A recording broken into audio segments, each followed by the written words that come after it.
remain seated to enable Mr. Bailey, sitting next to me, to assess the situation and give further instructions on the evacuation of the building if necessary.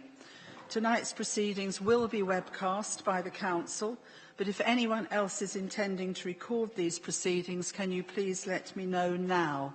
Is anybody intending to record? Nobody is indicating. I ask this question not to stop you, but merely to ensure that members and other members of the public in the room know that this is taking place. So first of all, have we got any apologies for absence? We've got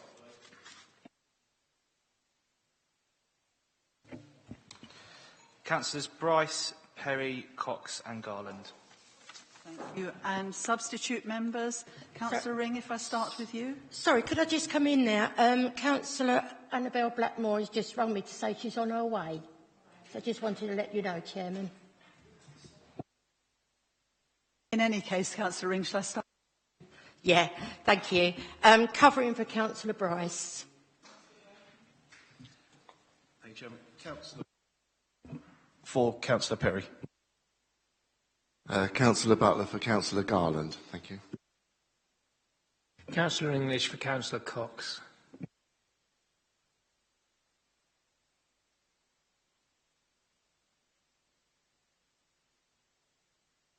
We have some visiting members standing at the door. Would you like to come and sit in visiting member seats, just so we keep the exit open?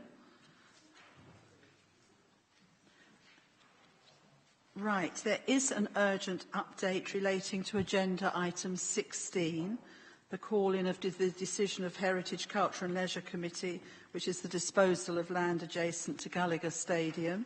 This information in the update is commercially sensitive, so it will only be circulated in closed session, but I'll come to that later, just so you know. Have we got any visiting members, please? Right. If I start at that end with Councillor Mortimer, can you come forward and say for which item you wish to speak? Thank you, Chair. Just here to observe. Thank you.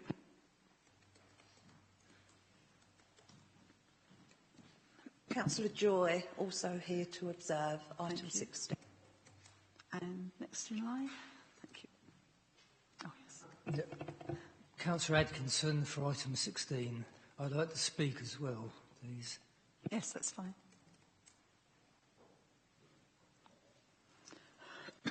Councillor Burton Jr., also for item 16. Thank you.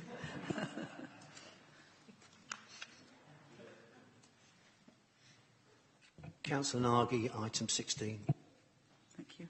Are there any disclosures by members and officers? Right, it's not... I don't have to disclose this, but I will because I think it's important that everybody knows that I've actually been involved in 2 meetings with the club, but no opinion was given at those meetings, so I intend to chair and I will vote when we come to it. But just so everybody knows that I was involved with those meetings with Officer Mr. Green. Thank you. Disclosures of lobbying. I think it would be easier if I said who hasn't been lobbied tonight. Clearly everybody has been lobbied, and I'll just make sure I'm talking about the right item. It is the Gallagher Stadium item. Thank you. That's fine. Yes, I don't think anybody's indicating, but has anybody been lobbied on anything else? No. Oh, yes. Thank you, Chairman. I have sort of been lobbied on item 15-ish. by not so much by members of the public, but by colleague. All right, we'll yes? That applies to me too as well, Madam Chair. Thank you. We come to exempt items. We do have a part 2 already on the agenda tonight, as well as the urgent update that I've just mentioned. I propose that we take these items in private due to the possible disclosure of exempt information. Is this agreed? Thank you. Minutes of the meeting held on the 25th of July. If you turn to pages 1 to 7. Excuse me. If I say that part 2 minutes will be circulated as part of the next meeting's agenda, because due to a software problem that couldn't be resolved at the time of agenda publication, which has now been resolved, thankfully, but I will take these minutes page by page from the first part. So if you go to page 1, first of all, excuse me, page 2, page 3, page 4, page 5, page 6 and page 7. Are these agreed as being Councillor English? Well, apart from the fact there seems to be a discrepancy between the date on the actual minutes and the date on the agenda. Do you want to comment on that? Well, I'm looking at the Policy and Resources Committee meeting agenda. It says agree the minutes of the meeting held on the 30th of October. And then and the actual minutes say 20th of September. So I've just, for the record keeping, there's an error there. And I think the chairman used a third date in the introduction. Well spotted. And I will make sure they're on for the next agenda for approval by the committee instead. Thank you. Apart from that, are you happy that I sign these as an accurate record? Thank you.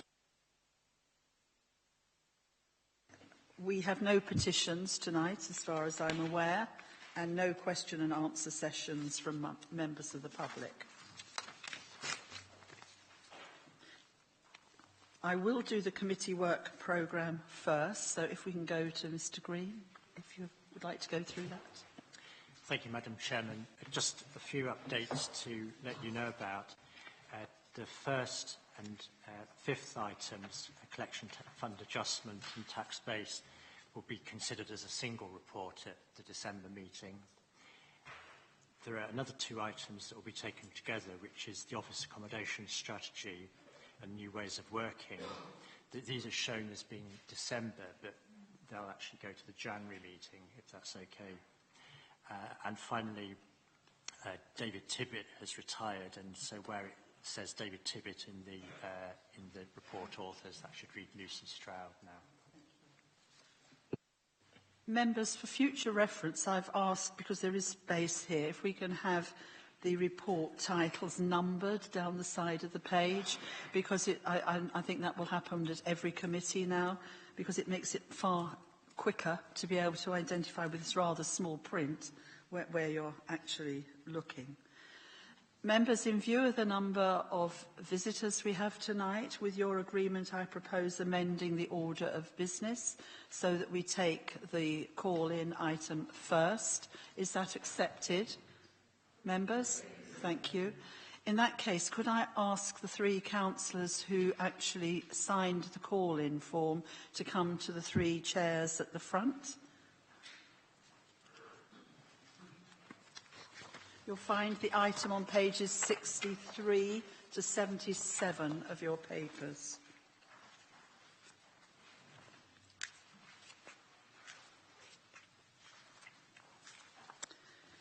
Before we start, I know this is an issue dear to so many hearts, but I would ask everybody to be respectful of everybody who speaks tonight, no matter what their viewpoint is. It's very important that everybody in the chamber can hear what everybody else is saying, and it isn't helpful if there's a great deal of noise, either cheering when things go the way some people want it to, or alternatively, shall we say, hissing and booing, although I don't think that happens too much. If something is said that is not appreciated, I'd be very grateful if people would treat everybody in this chamber with equal respect tonight, so that we can hear the arguments put forward very clearly. Councillor, I believe you were the person who was the first signatory. Would you like to lead us in and give us your reasons for calling it in, please? Yeah, I will. Thank you, Madam Chairman. The reasons are set out in paragraph 1.3 on page 64 of the report, but I was concerned at the Heritage, Culture and Leisure Committee of Maidstone Borough Council on the 31st of October 2017 that when councillors were voting on the decision relating to land adjacent to the Gallagher Stadium, that they were not presented with the accurate position of Maidstone United Football Club with regards to the strip of land in question. In response to a question from Councillor Butler on the night, the Director of Finance and Business Improvements said that the club would reluctantly accept a leasehold decision just prior to the votes being taken. Subsequently, it was made very clear to me that this was not the case, that the club were not interested in a leasehold decision, and that was a position that was taken before the committee voted. So bearing that in mind, I thought it's only right that councillors of elected councillors of the borough be able to take a decision with all the full opinions of Maidstone United Football Club in front of them, and that's why I opted to sign the call-in form. But one thing I would emphasise to councillors is there was 4 recommendations that the Heritage, Culture and Leisure Committee voted on that day. It is only one of them that has been called in tonight. I'm sure it's in the reports, so I won't go over it, but it's only one of the 4 recommendations which was called in after all. I'm mindful, Madam Chair, obviously I am a member of this committee too, so I won't say much more than that, but I think it's pretty self-explanatory as to the reasons why it was called in. Councillor Nagy, do you wish to add anything?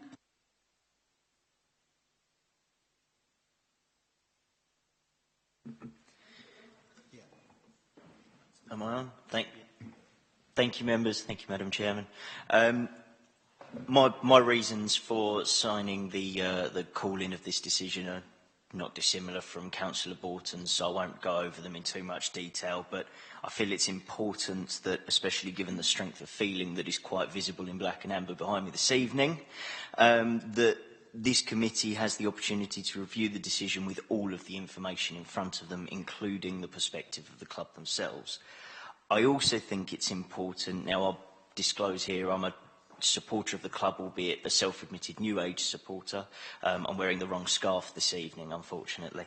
But I do think it's important for even those members who aren't fans of football to understand the importance of this growing community within our borough to the people who do go and enjoy it on more than a weekly basis. It doesn't just host thousands of fans week in, week out for its men's first team home games, but it also hosts a number of academies for different ages, genders and abilities. It hosts a number of community clubs and also charitable events, as Councillor Borton will remember when we were called upon to be referees at one over the summer. So it is a growing community within our borough that our residents do enjoy, and I think it needs to be considered in that light as well. Councillor Nagy. Thank you, Chairman. I'm going to come from the facts, because I've been on these committees and I know the history of what was actually said at HLC, so most members won't know what's actually been said, but I do. And tonight, as most of you know, I've been a steward at Maidstone United for the last 5 years, but I gave it up in the summer because I'm Deputy Mayor. And I've seen the investment that's gone into the club and what the owners, Terry and Ash, have done for Maidstone and to bring the football club back to Maidstone in my time. I never thought that would happen, so I think the whole of Maidstone should be thanking them for that, and I want to make a note of that first, because I don't think no one's ever done that in the last 5 years since they've come back home. So I'd like to get that noted first. And obviously Jay, who's sitting there, probably one of the best managers in the world. But I also know how it's the end of the world when we lose a game, so I'm just giving you a bit brief thingies there about background. But to call in, when it first came to Heritage and Culture back in, where was it, April, the 4th of April, everything seems to be on the 4th, we was asked just to declare it surplus and give the club a licence. And a lot of us were confused on the night because I was on the understanding it was being offered freehold, just by verbally being told. And I think that's why it got deferred to go back. And I've got here, and on the minutes from that meeting, it actually says that Maidstone Borough Council, I've got it here somewhere, where's my bit? Must be this bit. It says, if Maidstone were to dispose of the land as freehold or leasehold, that the council would no longer control access or conditions. So on the 4th of April, Maidstone Borough Council was saying they didn't want a freehold or leasehold then, it was going to be a licence. And I think this is where you get this confusion setting in. And we also asked at that meeting, could it become a bit of an urgency and come up to the next HLC meeting when that was the 4th of July? And that was 3 months after our April meeting, and everyone assured us that it would come to that. Well, on the 4th of July meeting, I noticed it, I wasn't on that committee no more, and I did ask the question, why wasn't it on the future work programme? Because what's the point of having a future work programme when we don't seem to be clearing up the previous work programme from the previous year?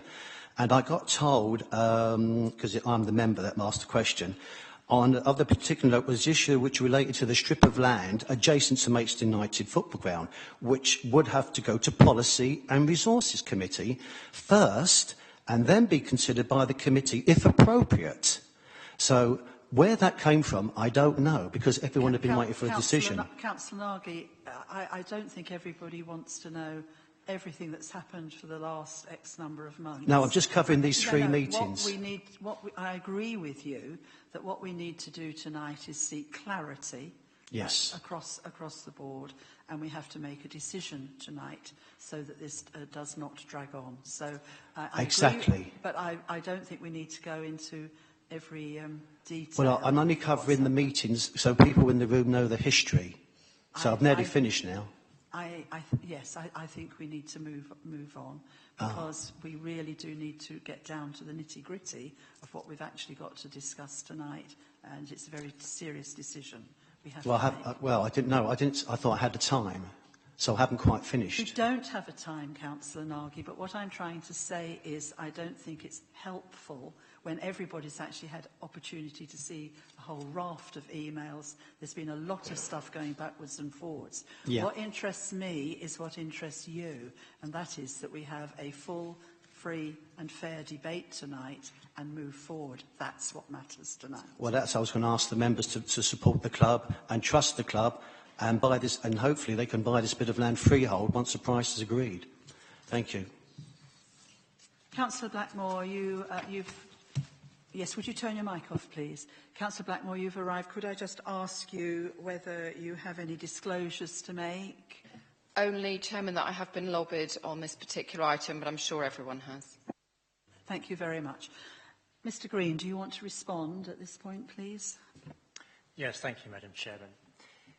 Just going back to the original meeting that Councillor Borton referred to, the item there was about disposal of land next to the stadium for the football club to allow the club to use it in the way that it planned as a private access way. And I must reiterate that the Heritage, Culture and Leisure Committee supported disposal of the land for the football club. The thing that was at issue was whether the land should be disposed of on a freehold or a leasehold basis. At that meeting, members were clear that they wanted to support the club and help them facilitate what it wanted to do. On the question about whether members were misled, they weren't misled on the point about the club's intentions. The report that went to Heritage, Culture and Leisure Committee said very clearly that Maidstone United Football Club would have preferred a freehold disposal. So members were fully aware of that fact if they'd read the papers. The particular issue that you've raised, Councillor Borton, about the question I gave in response to the position of the football club, I was asked whether the club would accept a leasehold. And I'd like to just explain the reasons for the answer that I gave to that question, which was that I thought the club would reluctantly accept the council's position. A couple of meetings had taken place with the football club, first on 13th September and then on 13th of October. And at the meeting on the 13th of September, it was explained that the council's policy with land like this was that we would wish to retain the freehold, so that had been made clear to the club. A draft lease was drawn up on the basis that a leasehold disposal would take place. And And that was then discussed at the second meeting that we had on the 13th of October. And after that meeting, one of the club's directors sent the draft lease back to us with comments, and I felt that that indicated at least a willingness to engage with the council about the idea of a lease. I obviously didn't think that the club had changed its mind. The position had been made clear that the club would have preferred a freehold to a leasehold, but I also thought that the club was genuinely interested in acquiring the land, and the leasehold would allow them to do that. So that was the reason I used the word reluctantly when I said that the club would reluctantly accept the council's position, and that was my opinion, and there was certainly no intention to mislead members on that point. And just one other thing, if I may, to come back on the issue that Councillor Nagy raised about the licence. The history of that was that, again, the intention of the committee was to find a way to provide that footpath along the side of the stadium. And it was thought then that a licence would achieve what the club wanted, but a licence doesn't give exclusive use to the land, and it became clear in discussions with the club that exclusive use was needed and that the footpath would have to be fenced off. So that's the reason that we went from the possibility of a licence to either a leasehold or a freehold when the matter came back to Heritage, Culture and Culture Committee in October. So I hope that helps to explain the position. I'm going to ask Councillor Burton if you could just move one seat along, because you're sitting in at the moment where any visitor is going to speak. I've received notice that Mr. Terry Casey would like to make a statement on this item. Mr. Casey, if you'd come up to the chair that's just been vacated and approach the microphone. When you're ready, press that middle button and you've got 3 minutes to speak. So we'll let you get comfortable before we start counting. Is that on now? You're hearing me, yeah? Okay. Firstly, thanks to the councillors for calling it in. It gives us an opportunity to give the real position of the football club. I don't want to go into the history. I think you're right not to. But what we've done is gone to enormous lengths to persuade Mark Green that we wouldn't under any circumstances accept the leasehold option. I personally spoke to Mark Green at the first meeting on the 13th of September, and I said to him, you'd be wasting your time drawing up any leases because we can't accept that option. Mr. Green then drew up 2 leases. We responded to each of them saying why we couldn't accept them. So it was very disappointing when, after all of this, Mr. Green then said we would reluctantly accept a lease. That was entirely misleading. The strip of land, this is where the crunch is, where the Maidstone Borough Council officers deems this strip of land to be strategic. I walked it again today, and there's absolutely nothing strategic about this piece of wasteland whatsoever. If you looked at the photos, you see that it leads nowhere. It comes from nowhere and leads nowhere. It's of only any use to the football club. And if you had a look at the photos, you could see what I was saying.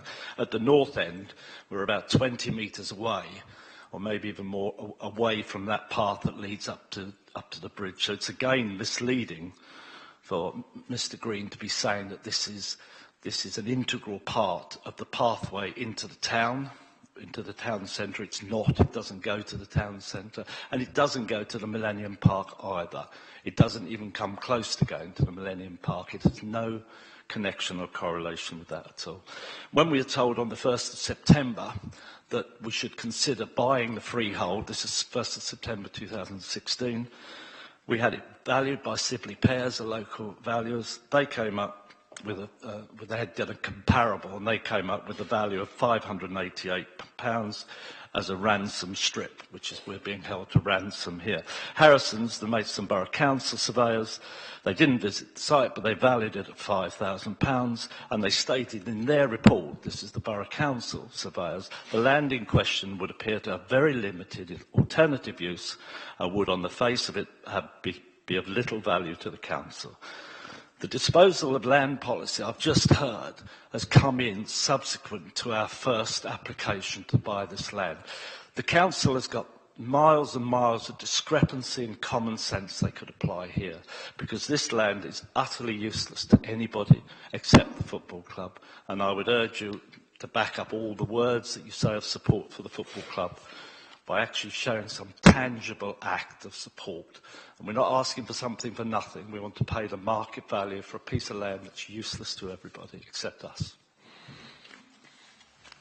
Thank you for keeping spot on to 3 minutes.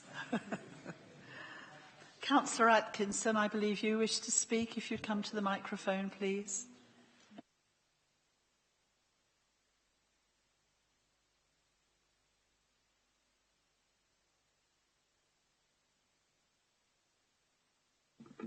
Okay. Right, thank you, Madam Chairman and members. I'm here tonight more as a fan and season ticket holder of Maidstone United than as a councillor. As you can imagine, I was dismayed and disappointed when I heard about the decision made by the Heritage, Culture and Leisure Committee at its meeting on the 31st of October, but was pleased that 3 members disagreed with that decision and requested a review. As it states more than once in the officer's report, this land is surplus to operational requirements. Normally, I would agree completely with the Council's policy not to sell off its land, but the policy goes on to say, on occasions, it may be beneficial to dispose of a small or discrete area of open space. Surely this is just such a case. This narrow strip of land is of zero use to the Council, but is absolutely vital to the future of the football club and its endeavours to get promotion to the Football League. May I also draw your attention to Appendix 4 on page 76 of today's agenda, which states that a freehold disposal would leave the Council with no ability to influence any future development on the site. Surely the planning process would deal with this. I'm sure we're all aware that Maidstone Borough Council has a long history of being seen as unhelpful to the football club. You only have to read Fred Atkins' book Exodus, which I've got a copy of here, to know what the fans think of Maidstone's local politicians. For example, former Mayor Jeremy Hindle's promise from the steps of the Town Hall in 1989 that Maidstone Borough Council would do our level best to find whatever we can for you. Described in the book as a politician's promise, one of the most debased currencies on earth. And now, 28 years on, we're still stymieing the club's efforts. Again, we have a feeling of déjà vu with a lengthy negotiation between the two sides coming to nothing. Maidstone United have done the town proud in the 5 years since they returned and put Maidstone on the map. We now have an opportunity to put right our mistakes of the past and be seen to be working with the club rather than against it. Please, therefore, on behalf of the fans, the football club and the council itself, reverse this decision and let the club buy this otherwise useless strip of land. Thank you. I don't think I've missed any other councillor who wishes to speak as a visiting member. So, Mr Green, do you wish to respond, please? A few things to say. First of all, I'm an officer of the council, so I advise members, and the advice that I give is up to them to take or not. It's not for me to decide what happens to any of these issues. The issue about the strategic nature of the land, this is something that is covered in the policy, and there is a background to the council's policy about disposal of strategic land, and it's that once a council disposes of land on a freehold basis, it loses any influence over it. And there's a long history of councils, Maidstone included, having disposed of land and then regretting it subsequently. So that's the reason that the policy is framed in the way that it is. So far as this particular strip of land is concerned, it's a small part of a bigger area, which, as the report explains, forms a barrier between the river and the football club, and that was on the basis on which it was felt that it was strategic. So that was the background to description of the land as strategic. Now, clearly it's up to members this evening to decide whether or not to endorse that original decision that Heritage, Culture and Leisure Committee made. And it can then, if it decides to overturn that original decision, to dispose of the land on a freehold basis. The report that's in front of members does propose that if you decide to agree a freehold sale, then the reasons for that should be set out. And the reasons the football club has said that you should take that approach are set out in the report that is in front of you. It said that a lease would put the club at the mercy of the council, and it's unfortunate that the club thinks of itself as being at the mercy of the council. I said before, and I would reiterate, that the intention is to work with the football club, and there may be a history that Councillor Atkinson is referring to, but I've only recently joined the council, and I think we should put that behind us and work constructively with the football club in the future. It's also said that it would be impossible for the club to raise funds without this strip of land, but the land that we're talking about is about 2% in area of the total of that land and the stadium together. So it's hard to see how that would affect a lender's perspective if you were going to look for borrowing for the club. You do mention existing charges over the land, but those are relevant to the stadium, not to the strip of land that's in question here this evening. And there's also reference to drawings that you may have to submit to the Football League, but I assume that you would still be having to prepare those and submit them regardless of whether this strip of land is owned on a freehold or a leasehold basis. So it's up to members to decide the way that you wish to proceed. If it's decided to go down the freehold route, then members will have to consider the valuation of the land, and we've obtained a valuation of the land if it's disposed of on a freehold basis. So that's really what members now need to consider. First of all, whether or not to endorse the original decision that was made by Heritage, Culture and Leisure Committee, and if you wish to overturn that decision, what the route is then, whether you go down the route of a freehold disposal. Thank you. Members, just for clarity, I want to reconfirm that Heritage, Culture and Leisure did agree the section which said about making the land surplus to requirements. So that is not in the remit of this council tonight to revisit that. That decision is made, and it was not part of the call-in. So that is not for us to discuss. The issue for us is purely whether we wish to agree with the Heritage, Culture and Leisure decision, or whether we wish to make an alternative or different decision. So it's the choices literally between leasehold and freehold. I have had some councillors indicate to speak, but I've had to think very long and hard about the management of this committee tonight, and it is my considered opinion that we really cannot discuss in any meaningful sense any of this unless this committee has heard the information about valuation, which is commercially sensitive. And so that can only be done in closed session. I would hope to make that as short as possible, if the committee agree.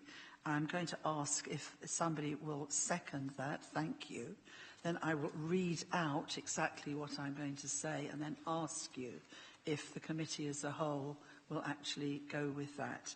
So in accordance with paragraph 3 of Schedule 12A of the Local Government Act 1972 as amended, which states that information can be considered in private session if the information relates to the finance and business affairs of any particular person, including the authority holding the information. I am moving that we exclude the press and the public to consider this item. The reason for this is that we will be discussing commercially sensitive information. It is in the public interest to consider this information in private, as the need to protect the Council's negotiation position outweighs the benefit of making this information public. Councillor Harper has seconded that. Is that agreed by committee? Councillor Blackmore. Yes, you can. May I ask a question, Madam Chairman? I think that's probably going to be slightly unpalatable to members of the public. Is it not possible for us to undertake a discussion as far as possible, but if we do happen to stray into finance, then we go into private session? Because I just feel it could look a little bit suspect from the other side. You know, I don't want this to become an us and them situation. I don't think anyone wants that. But I think as soon as you start excluding people, it looks difficult. We understand why, but I imagine that there will be certain people here saying, well, I don't like that. So that's my only concern. I'm very well aware that that is a risk that we run. I'm asking the members of the public here to understand that it is going to be very difficult to have any conversation at all that doesn't immediately push us into that sensitive information.